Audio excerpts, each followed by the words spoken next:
EVM machine एक ऐसी machine है जिसने मुसलमानों के 20 करोड़ वोटों को जीरो बना दिया। और मुझे नहीं लगता मुसलमानों को इसके बारे में कोई जानकारी है। कोई सेंट्रल गवर्नमेंट में चुनाव होती थी और उस चुनाव में मुसलमानों के विरोध में लोग खुलकर चुनाव लड़े और इसके बावजूद भी बहुमत से चुनाव जीतकर आ जाए। आज तक 2014 के पहले तक ये भारत के चुनाव में कभी भी नहीं हो सकता था, न कभी हुआ। 2014 के चुनाव में मुसलमानों का वोट लिए बगैर और मुसलमानों के विरोध में काम करके भारतीय जनता पार्टी को 283 सीटें मिली और केवल 31% वोट मिले। याद करो 2014 के पहले सेंट्रल में कोई भी सरकार मुसलमानों के सपोर्ट के बगैर, कोई भी सेंट्रल की सरकार बहुमत से मुसलमानों के समर्थन के बगैर कभी नहीं बनी।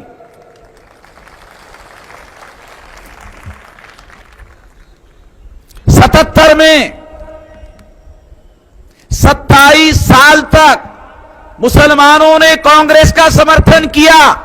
50 से लेकर 77 तक तो कांग्रेस 77 तक दिल्ली में सरकार में रही और 77 में पहली बार इंदिरा गांधी के विरोध में, इमरजेंसी के विरोध में, जब 77 में जनता पार्टी को मुसलमानों ने समर्थन दिया तो कांग्रेस के विरोध में जनता पार्टी की सरकार आई थी। आप लोगों को याद होगा। वैसे हमारे लोगों को भूलने की बीमारी है और भूलने की बीमारी होने की वजह से याद दिला रहा हूं। यह बहुत अहम जानकारी मैं आपको बता रहा हूं। यह सबूत के तौर पर पेश कर रहा हूं कि कांग्रेस की सरकार मुसलमानों के सपोर्ट के बगैर कभी नहीं आई। जनता पार्टी की सरकार भी मुसलमानों के सपोर्ट के बगैर नहीं आई। विश्वनाथ प्रताप सिंह भी प्रधानमंत्री बने मुसलमानों के सपोर्ट से, केंद्र में प्रधानमंत्री बने। आज तक भारत में कोई भी सरकार मुसलमानों के सपोर्ट के बगैर केंद्र में कोई सरकार नहीं बनी। पहली बार 2014 में नरेंद्र मोदी के नेतृत्व में भाजपा की 283 सीटें बगैर मुसलमान के सपोर्ट से बनी। खास बात आप लोगों को बता रहा हूं। और ये मुसलमानों के सपोर्ट के बगैर बन नहीं सकती, बन गई। कैसे बनी? बन नहीं सकती मगर बन गई। कैसे बनी? ये मुसलमानों को पता नहीं है। ये ईवीएम का सबसे बड़ा घोटाला है।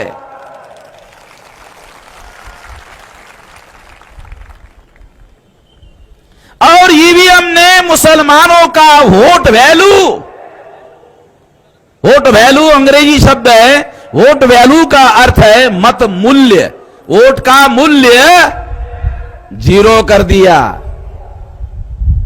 2014 के बाद मैं जो नोमानी साहब को मिला तो नोमानी साहब को याद होगा कि मैंने ये बात उनको समझाई, खानकाह में जाकर समझाई कि ये ईवीएम है जो मुसलमानों का वोट वैल्यू जीरो कर दिया। बाबा साहब आंबेडकर ने तो वोट का अधिकार देकर मुसलमानों को ताकतवर बनाया और ब्राह्मणों ने ईवीएम मशीन लाया और ईवीएम मशीन लाकर मुसलमानों का वोट वैल्यू जीरो कर दिया।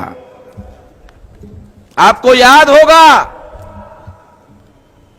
82 में इंदिरा गांधी प्रधानमंत्री थी